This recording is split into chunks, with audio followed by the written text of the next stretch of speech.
کیا دنیا مانے گی؟ میرا خیال ہے ان کے اپنے دانشور نہیں مانیں گے کہ ان کی کوئی ایسی صورتحال ہے کہ ان کے اوپر حملے ہو رہے ہیں.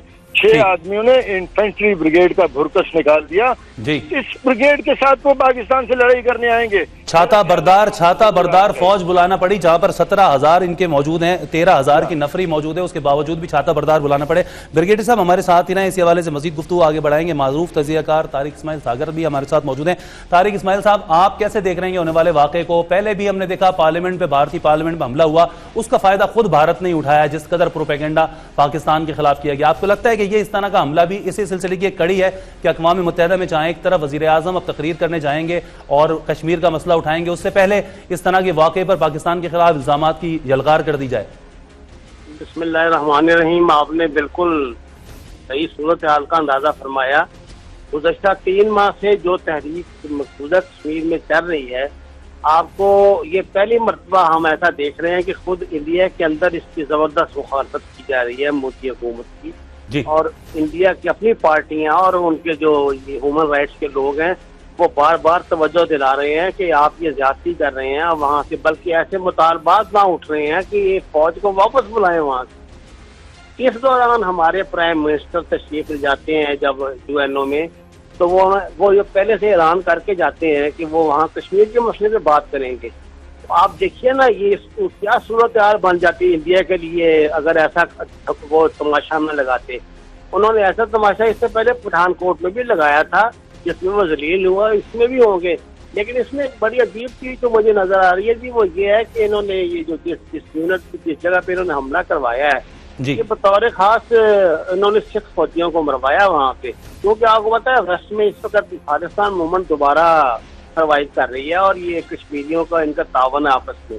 تو انہوں نے ایک تیر سے 2 شکار کرنے کی کوشش کی ہے. ایک تو انہوں نے کشمیریوں اور سکھوں کے درمیان مخاصمت پیدا کی ہے اور پاکستان کو ڈیفینسو پوزیشن پہ لانے کی کوشش کی ہے. اگر تو انڈیا کی اپنی موو ہے, صرف انڈیا کی, پھر تو اس سے کوئی فرق نہیں پڑے گا. لیکن میرا دل اس بات کی گواہی دے رہا ہے کہ یہ صرف انڈیا کی موو نہیں ہے.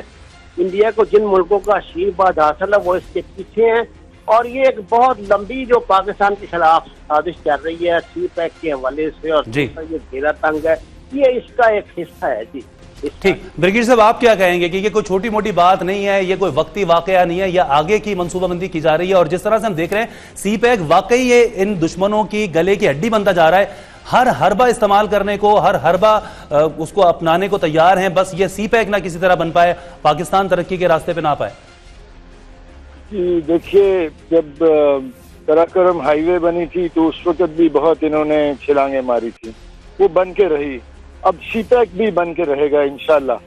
جہاں تک یہ بات ہے, میں نے پہلے کہا کہ اس کا غالب امکان موجود ہے کہ انہوں نے یہ خود کروایا ہو, لیکن جس طرح ان کے انفینٹری بریگیڈ کو مار پڑی ہے تو اس کا بھی زیادہ احتمال میرے خیال میں یہی ہے کہ یہ کشمیری فائٹرز جنہوں نے برہان وانی کے لاش کی انتہائی بہیمانہ طرز پر بے حرمتی ہوتی دیکھی. ہندوستان کی فوج ایک کرمنل فوج ہے. یہ کشمیریوں پہ جو ظلم ہوا ہے, جو پیلٹ گنز استعمال کی گئی ہیں, یہ انسانیت کے خلاف کرائم ہے اور وہ اس کو چھپانے کی کوشش کر رہے ہیں.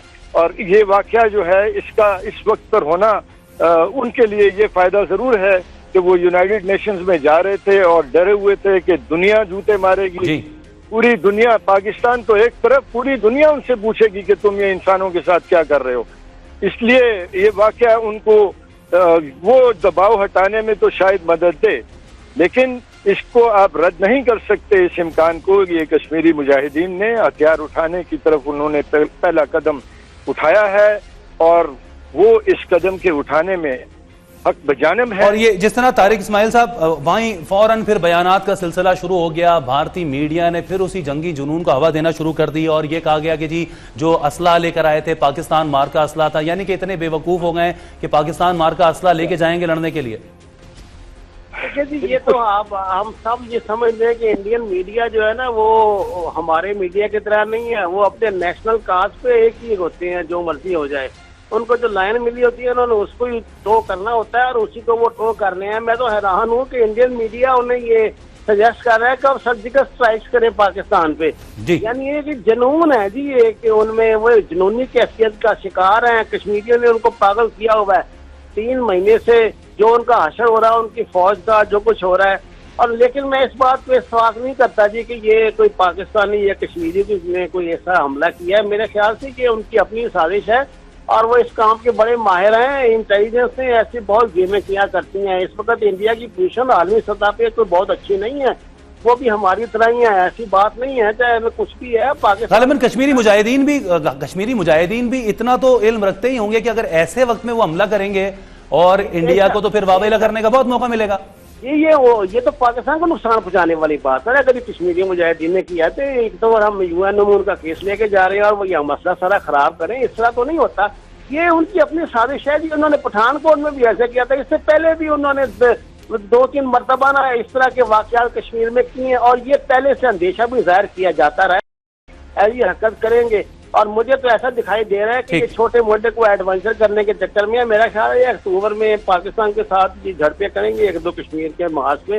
جب تک ان کا دماغ ٹھکانے نہیں آئے گا یہ ایسے ٹھیک ہونے والے. بالکل، بہت شکریہ آپ کا. طارق اسماعیل ساگر صاحب ہمارے ساتھ موجود تھے. بریگیڈیئر صاحب آپ کیا کہیں گے؟ آج آرمی چیف نے یہ بڑا واضح اور 2 ٹوک موقف دیا ہے کہ کسی بھی طرح کی جارحیت کی ہم صلاحیت بھی رکھتے ہیں روکنے کی اور تمام تر صورتحال پہ نظر رکھے ہوئے ہیں. کیا آپ کو لگتا ہے واقعی ہندوستان کا یہ جنگی جنون اتنا بڑھ جائے گا کہ اگلے کچھ دنوں میں پاکستان پہ اس طرح کی کوئی اسٹرائک تک کا بھی اندیشہ ہے؟